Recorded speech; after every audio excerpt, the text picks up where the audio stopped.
Hello and welcome back to my channel. Today we're at question number 199, getting close to 100, guys. So 199, the purpose of these videos is to get you ready for your next DevOps SRE interview.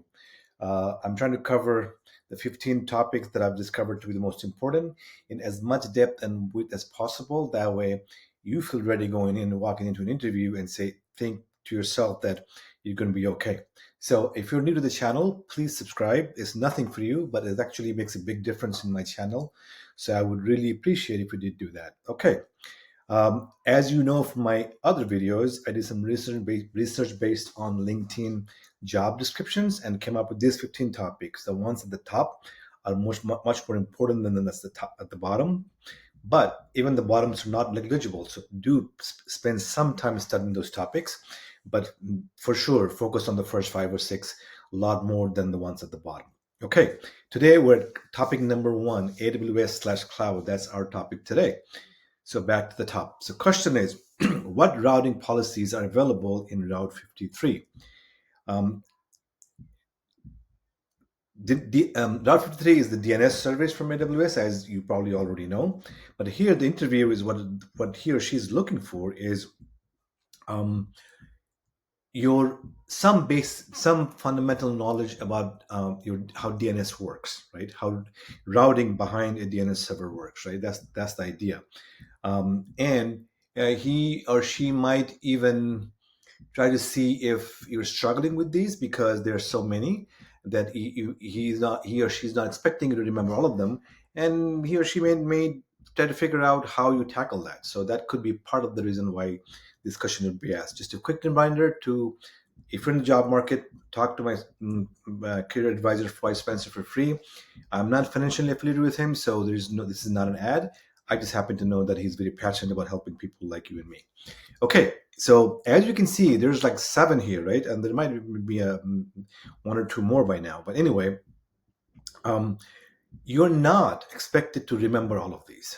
That is not the point. So if you have dealt with DNS, you would at least be able to name maybe 3, maybe 4. And if you know more than that, that's going to be really impressive.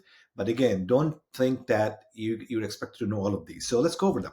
First of all, it's simple. I think simple is another name for round robin. So if you have a DNS name, let's say abc.com, and it resolves to 5 different IP addresses, right? It will route, one after another and going back to the first and so on and so forth. That's simple. Weighted means it will send some more traffic to one versus the other. So let's say the first IP address has got 30% weight or 50% weight, right?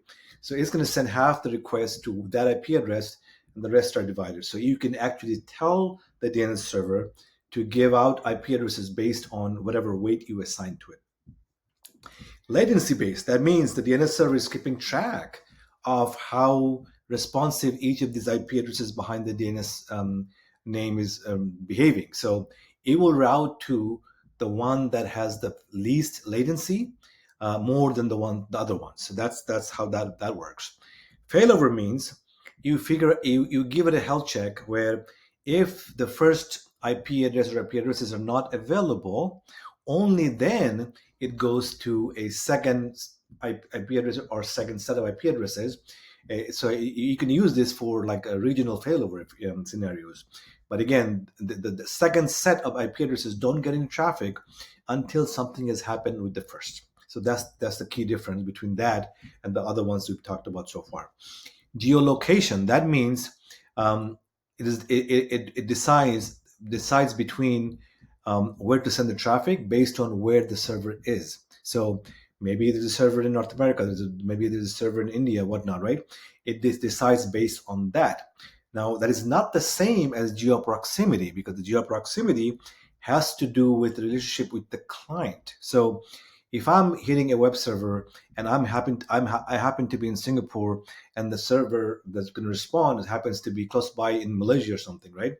So it's giving me the IP address of the server that is close to me, not so the client's location gets taken into account, which is not the case in geolocation. Geolocation just means, round robin between different locations, right? Don't take into account where the client is in your proximity. The client's location is also taken into account. All right, multi-value answer means you can be the DNS server uses more than one of these categories that you already talked about to decide where to send the traffic to. It's like a combination of one or more of these strategies. So yeah, those things are, again, you're not expected to remember all of these. Maybe if you remember three, that's great, that's good. If you remember four, that's great. That's good enough. All right. Hope you found this useful. If you have further questions, please find me on LinkedIn, or you can leave a comment below, and I will see you in the next one.